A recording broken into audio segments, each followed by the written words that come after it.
고린도전서 15장 55절부터 58절 끝절까지 말씀 같이 읽습니다. 사망아 너의 승리가 어디 있느냐? 사망아 내가 쏘는 것이 어디 있느냐? 사망이 쏘는 것은 죄요 죄의 권능은 율법이라. 우리 주 예수 그리스도로 말미암아 우리에게 승리를 주시는 하나님께 감사하노니, 그러므로 내 사랑하는 형제들아 견실하며 흔들리지 말고 항상 주의 일에 더욱 힘쓰는 자들이 되라. 이는 너희 수고가 주 안에서 헛되지 않은 줄을 알미라. 아멘. 우리 앞뒤 옆 사람 살피시면서 반가운 인사 한번 나누십니다. 반갑습니다. 반갑습니다.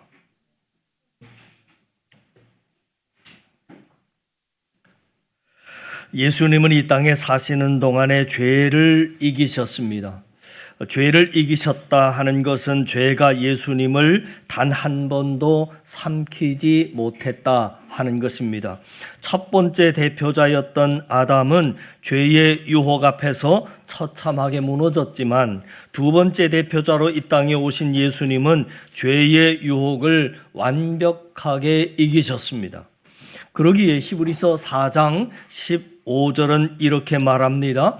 우리에게 있는 대제사장은 우리의 연약함을 동정하지 못하실 리가 아니요 모든 일에 우리와 똑같이 시험을 받으신 이로되 죄는 없으시니라.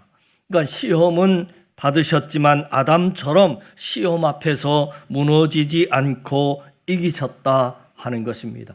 아담으로부터 시작해서 아담의 후손들 모두 한 사람도 예외 없이 죄가 사람을 삼켰지만, 죄가 삼키지 못한 단 한 분이 바로 예수 그리스도이심을 히브리서 기자는 밝히고 있는 것입니다. 예수님은 죄만 이기신 것이 아니라 사망 권세도 이기셨습니다.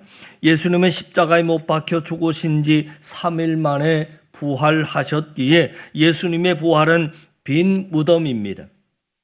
죽음을 이기시고 부활하셨기 때문입니다. 부활하시고 하늘로 승천하셔서 우리가 예배 때마다 신앙 고백을 하는 것처럼 지금은 하나님 보좌 우편에 앉아 저와 여러분을 위해서 중보기도하고 계심을 오늘도 우리는 고백한 바와 같습니다. 로마서 8장 34절에 보니까 누가 정죄하리요? 죽으실 뿐 아니라 다시 살아나신 이는 그리스도 예수시니 그는 하나님 우편에 계신 자요 우리를 위하여 간구하시는 자이시니라 하고 말씀하고 있습니다. 그러나 사도 바울이 살던 시대에도 예수님의 부활을 믿지 못했던 사람들이 많았습니다. 그래서 바울은 예수님의 부활이 역사적인 사실임을 오늘 설명하고 있는데 크게 세 가지입니다. 첫 번째, 예수님은 성경 말씀 그대로 살아나셨다. 15장 3절 4절에 이렇게 말합니다. 내가 받은 것을 먼저 너희에게 전하노니 이는 성경대로 그리스도께서 우리 죄를 위하여 죽으시고 장사 지낸 바 되셨다가 성경대로 사흘 만에 다시 살아나셨다. 지금 사도 바울은 예수님의 부활이 분명한 역사적인 사실이라고 하는 것을 설명하면서 제일 먼저 꺼내고 있는 말이 뭐냐면, 예수님이 죽으셨을 때도 성경이 예언하고 있던 그대로 죽으셨고, 예수님이 부활하신 것도 역시 성경이 예언하고 있는 것 그대로 부활하셨다는 것입니다. 우리가 예수님의 생애를 보면 전부 구약 말씀의 성취인 것을 보게 됩니다. 대표적인 것 몇 가지만 살펴보자면, 첫 번째, 예수님의 탄생 이야기입니다. 미가서 2장 1절에 나오는 것처럼 예수님은 베들레헴에서 탄생하셨습니다. 2절에 보면 베들레헴 에브라다야 너는 유다 족속 중에 작을지라도 이스라엘을 다스릴 자가 내게서 내게로 나올 것이라 하면서 하나님께서는 이미 구약 시대에 미가 선지자를 통해서 장차 오실 왕 중에 왕 메시아는 베들레헴에서 태어날 것을 예언하고 있는데, 그 예언이 예수님을 통해서 그대로 성취되었음을 확인시켜주고 있습니다.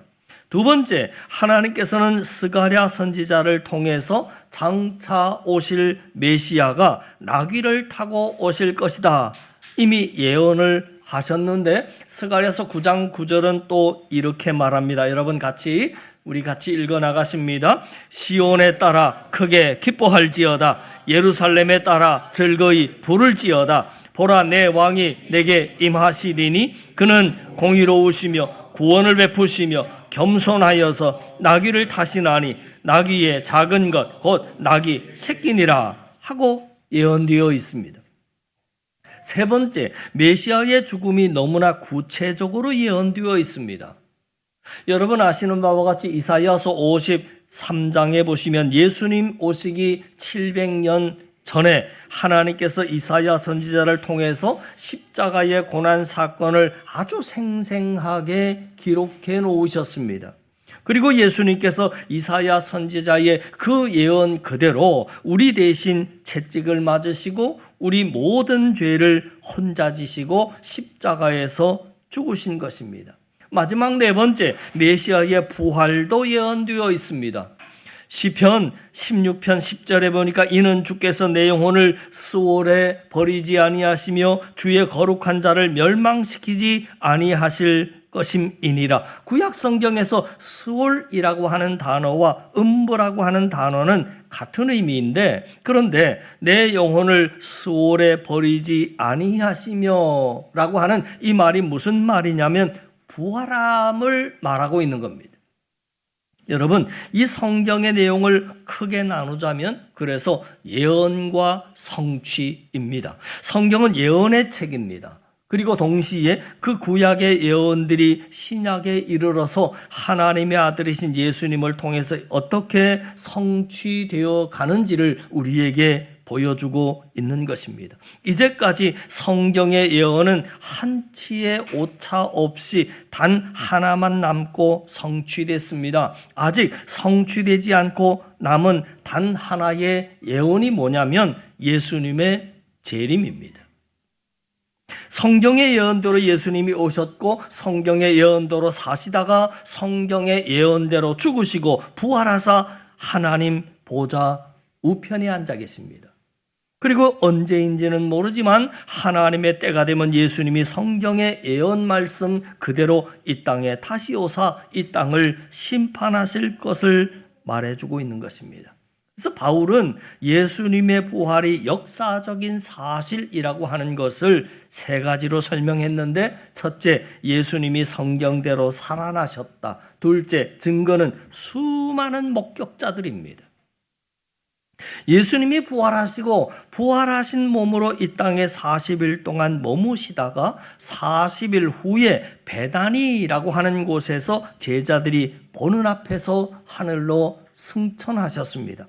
오늘 말씀이 4절, 5절, 6절을 보시면 성경은 이렇게 말합니다. 장사 지낸 바부터 같이 읽습니다. 장사 지낸 바 되셨다가 성경대로 사흘 만에 다시 살아나사 게바에게 보이시고 후에 12제자에게와 그 후에 500여 형제에게 일시에 보이셨나니 그 중에 지금까지 대다수는 살아있고 어떤 사람은 잠들었으며 이렇게 나오는데, 사도 바울이 사람들을 향해서 예수님의 부활은 역사적인 사실이다. 왜냐하면 성경대로 태어나셨고 성경대로 사셨다가 성경대로 부활하셨기 때문이다. 둘째, 수많은 목격자가 있다는 겁니다. 예수님을 버려두고 3번 부인하고 도망갔던 베드로 역시 부활하신 예수님을 봤고, 그만이 아니라 12제자도 봤고, 그리고 더 중요한 것은 500여 형제에게 동시에 보이셨다고 나옵니다. 여기서 500여 형제에게, 형제라고 하는 단어가 뒤에 붙었습니다. 500여 남자 장년들입니다. 성인 남자만 집계된 숫자지요. 그러니까 실제로는 훨씬 더 많은 사람들이 목격한 사건입니다.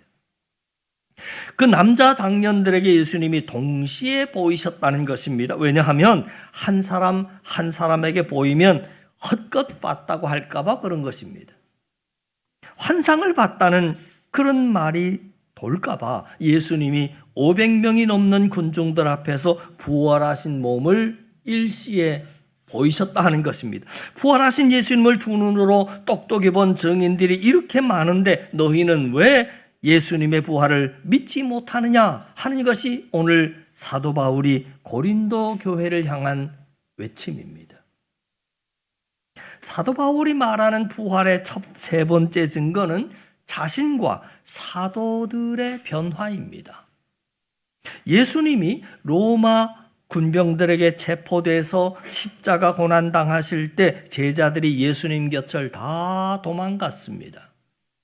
베드로는 3번이나 부인하면서 도망가 버렸습니다. 그렇게 예수님을 버려두고 두려워서 다 도망갔던 제자들이 예수님 죽으신 후에 태도를 바꾸어서 목숨을 걸고 예수님을 전합니다. 여러분, 상식적으로 생각해 보면 예수님의 부활이 거짓이고 사람들이 지어낸 이야기라면 예수님을 버려두고 도망갔던 제자들이 태도를 바꾸어서 목숨 걸고 예수님을 전할 리가 없었을 것입니다. 살아계신 예수님도 두고 도망간 판에 예수님의 부활이 허구이고 사람들이 지어낸 가짜 이야기라면 누가 거기에다가 목숨을 걸겠느냐 그 말입니다. 그러니까 제자들의 변화야말로 가장 중요한 부활의 증거라고 말하고 있는 겁니다. 그러면서 바울은 자기 이야기도 덧붙여 합니다. 자기도 과거에는 사울이었을 때 과거에 예수님 믿는 사람들을 앞장서서 핍박했던 사람이었습니다. 그런데 예수님 믿는 사람들을 그렇게 핍박했던 자신도 태도가 바뀌어서 이제는 예수님을 믿고 예수님을 전하는 이유는 자신 역시도 부활하신 예수님을 만났기 때문이다 라고 말하고 있는 겁니다. 그 내용이 오늘 8절, 9절, 10절 말씀인데 또 같이 읽어나가십니다. 맨 나중에 시작. 맨 나중에 만삭되지 못하여 난 자와 같은 내게도 보이셨느니라. 나는 사도 중에 가장 작은 자라. 나는 하나님의 교회를 박해하였으므로 사도라 칭함 받기를 감당하지 못한 자니라. 그러나 내가 나 된 것은 하나님의 은혜로 된 것이니 내게 주신 그의 은혜가 헛되지 아니하여 내가 모든 사도보다 더 많이 수고하였으나 내가 한 것이 아니요 오직 나와 함께 하신 하나님의 은혜로라. 그러므로 나나 그들이나. 무슨 말이냐면 제자들도 두려워서 배반하고 다 도망갔고 나도 과거에 예수님을 핍박하던 그런 사람이었지만 예수님의 부활을 목격하고서는 그럴 수가 없었다는 겁니다. 그래서 제자들도 바뀌었고 예수님을 핍박했던 나도 부활하신 예수님을 만나서 바뀌게 됐다. 그런 이야기를 하는 겁니다. 이제 우리가 마지막으로 살펴볼 내용은 예수님의 부활이 우리에게 무슨 의미가 있는가 하는 것입니다. 예수님의 부활이 우리에게 어떤 의미가 있느냐? 한마디로 말하자면 예수님의 부활은 완전한 승리를 의미합니다. 인류의 첫 번째 대표자였던 아담이 뱀의 유혹에 넘어가서 죄 앞에 무릎을 꿇었습니다. 선악과를 따먹는 죄를 범했습니다. 그 죄로 말미암아 저와 여러분의 삶에 그 죄를 통해서 죽음이 우리 인류의 삶 가운데 들어오게 되었고 그때부터 죽음이 왕노릇하기 시작합니다. 죽음과 사망이 왕노릇했다라고 하는 말은 아무도 죽음을 이겨본 사람이 없었다 하는 뜻입니다.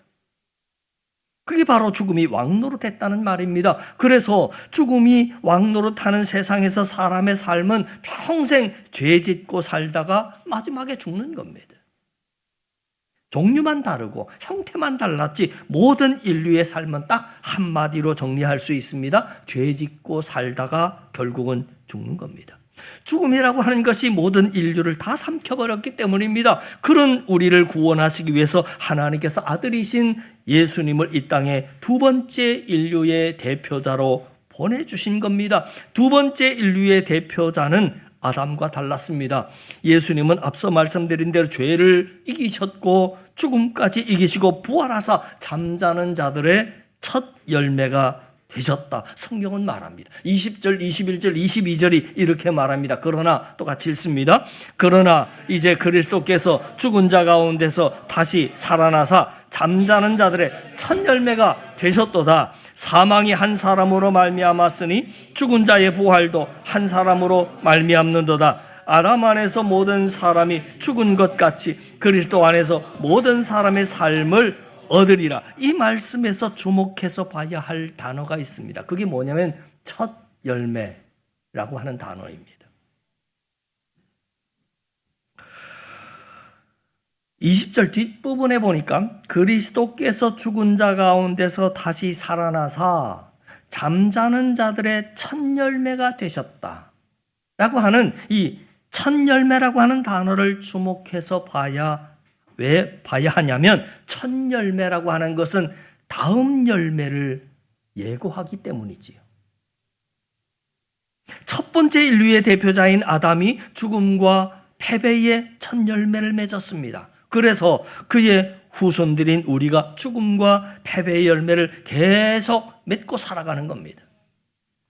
항상 첫 열매는 다음의 열매를 예고합니다.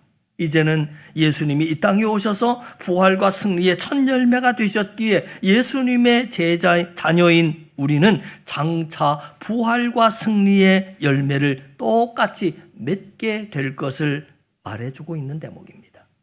여러분, 우리도 마찬가지입니다. 예수님이 죽으셨던 것처럼 저와 여러분들도 언젠가는 똑같이 죽을 겁니다. 그러나 예수님이 죽음으로 끝나지 않고 잠자는 자들의 첫 부활의 열매가 되신 것처럼 저와 여러분도 죽은 이후에 예수님과 똑같이 부활할 것을 말해주고 있는 것입니다. 부활의 두 번째 열매, 부활의 세 번째 열매가 저와 여러분이 될 거다. 그 말을 하고 있는 거지요. 그 사실이 오늘 51절 52절입니다. 보라, 내가 너희에게 비밀을 말하노니 우리가 다 잠잘 것이 아니고 마지막 나팔의 순식간에 호련히 다 변화하리니 나팔 소리가 나매 죽은 자들이 썩지 아니할 것으로 다시 살아나고 우리도 변화하리라.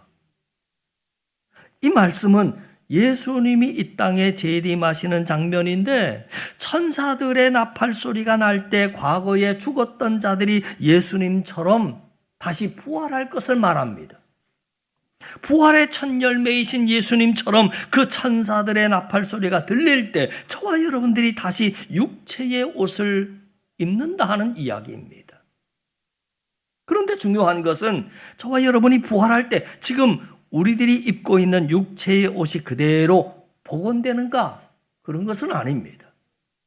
방금 읽었던 51절에 보면 나팔 소리가 나매 죽은 자들이 썩지 아니할 것으로 다시 살아나고 우리도 변화하리라. 그러니까 이 모습 그대로 부활하는 것이 아니라 이제는 썩어질 흙으로 만든 육체의 옷을 입고 부활하는 것이 아니라 영원히 썩지 아니할 완전한 새로운 부활체의 옷을 입고 부활함을 말해주는 대목이지요. 지금은 우리의 몸은 썩을 몸이지만 부활의 몸은 썩지 않는 몸입니다. 우리는 같은 몸이 아니라 완전히 새로운 몸으로 다시 살아날 것입니다. 사단 마귀가 저와 여러분을 이제까지 죄와 죽음에 가둬놨습니다. 그러나 예수님의 재림의 때가 되면 더 이상 죽음으로 우리를 가둬놓지 못한다는 것입니다.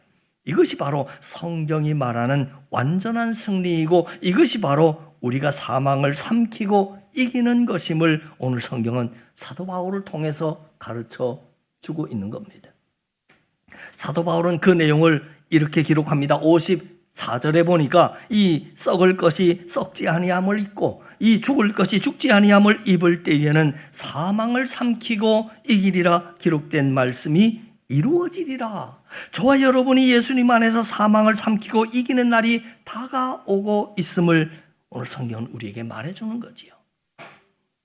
이 부활의 소망이 확실하게 있었던 사도 바울은 55절에서 이제까지 왕노릇하던 사망을 향해서 이렇게 선포하고 있습니다. 사망아 너의 승리가 어디 있느냐? 사망아 너의 쏘는 것이 어디 있느냐? 사도 바울이 왕노릇하고 있는 사망을 향해서 이제까지는 내가 인류를 삼켰지만 이제 우리가 예수님 안에서 죽음을 이기는 날이 온다는 것입니다. 이 죽음을 이기는 승리는 예수님의 부활로부터 시작이 되어서 저와 여러분의 부활로 완성됨을 말하고 있는 겁니다. 이 죽음을 이기는 승리는 첫 열매 되신 예수님의 부활로부터 승리가 시작돼서 그 승리의 완성은 저와 여러분이 부활하는 그때 그 승리가 완성된다는 것입니다. 저는 이 부활의 소망과 승리로 저와 여러분이 새 힘을 얻으시고 쓰러진 자리에서 다시 일어설 수 있게 되기를 주님의 이름으로 간절히 축원합니다. 부활의 소망을 굳게 붙든 사도 바울이 이 부활의 메시지를 전하면서 마지막 결론을 이렇게 내립니다. 57절, 58절이 그 결론 부분인데 같이 한번 읽어나가십니다.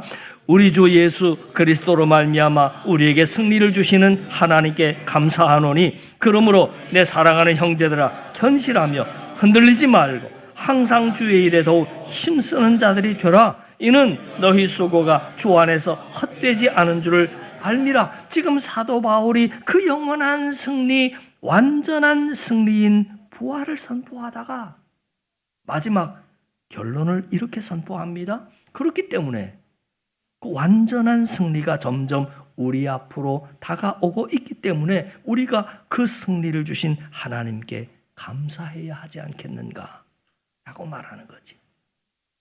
우리를 위해서 완전한 승리를 예비해 놓으신 그 주님을 향해서 이제까지는 사망과 죄가 왕노릇했지만 이제는 예수님 안에서 역전돼서 우리가 사망을 이기고 우리가 죄를 삼키는 그 승리를 바라보면서 그 승리를 주신 하나님께 감사하는 날이 바로 부활주일입니다.